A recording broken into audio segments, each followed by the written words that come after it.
In the early 90s, the National Transportation Safety Board, known as the NTSB, warned that the rail tanker cars in use, the DOT 111s, were unsafe and prone to spills during crashes. The NTSB has repeatedly warned of this danger since then. Of course, the NTSB has no enforcement capabilities, so their warnings went unheeded by the industry. In 2009, due to oil supply outpacing pipeline capacity for the North Dakota BAKKEN oil, companies began filling the DOT 111s with crude oil and shipping the oil by rail.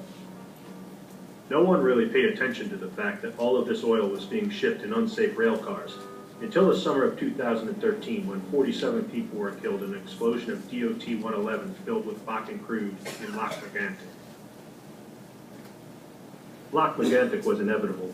In 2009, the industry shipped 5,358 carloads in the first half of the year.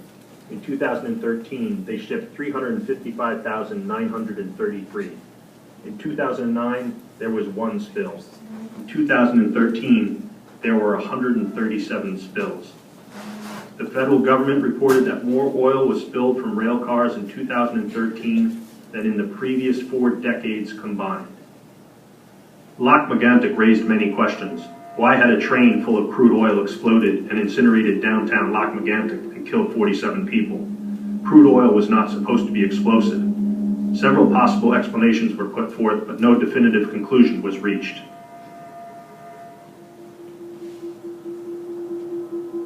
And then another train exploded.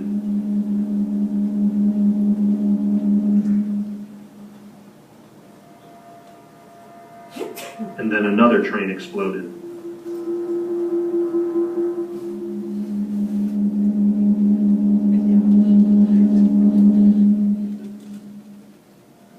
And then another.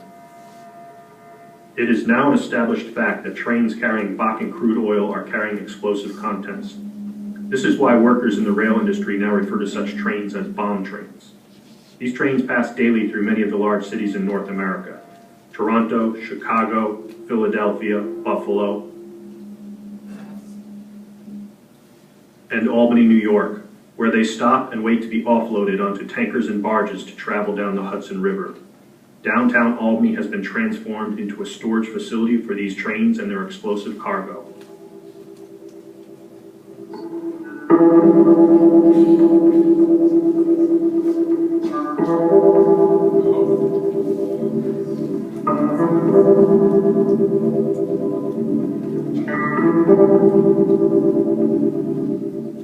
Recently, a pipeline safety official admitted he would avoid buying a home near an oil pipeline, claiming that was just the reality. I wonder what he would say about having a daycare center on the other side of a parking lot from a rail line where they are transporting and storing BAKKEN crude oil in DOT 111 cars. Because in Albany, that is the reality. In December of 2012, the very first oil tanker was filled at the Port of Albany with oil from the rail cars. A few miles down the river, it ran aground and punctured its outer hull. Luckily, no oil was spilled. Nearly a year later, Dennis Farrar, the DEC's Chief of Environmental Remediation Division, was asked if they were ready to respond to a major event on the Hudson River. He said, "To be honest, I don't know. Until we have a drill or a review of plans or an event, we really don't know." They have been bringing oil to Albany by rail and shipping it down the Hudson for over a year, and they have no idea if they are ready to deal with an accident.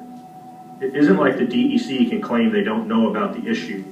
They can see the Hudson River from their office building, and they also can see the DOT 111s filled with BAKKEN crude. In December of 2013, Global, one of the 2 companies bringing oil to the Port of Albany, finally appeared before the local emergency planning committee to offer assurances of safety and say that they were prepared for any spill or fire. Apparently they were convincing, as the chairman of the committee said that the oil shipments were safer than your car in your driveway. These are the people who we are supposed to trust to keep us safe. The ones who waited over a year to even bother to comment on the issue.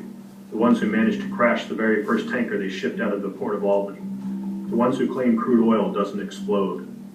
There was no mention of any plans for evacuation in Albany, despite the fact that the last 2 train explosions have required the nearest towns to be evacuated. It It should be noted that all 6 companies involved in the Lac-Megantic oil spill are refusing to pay for the cleanup, which is expected to cost $200 million.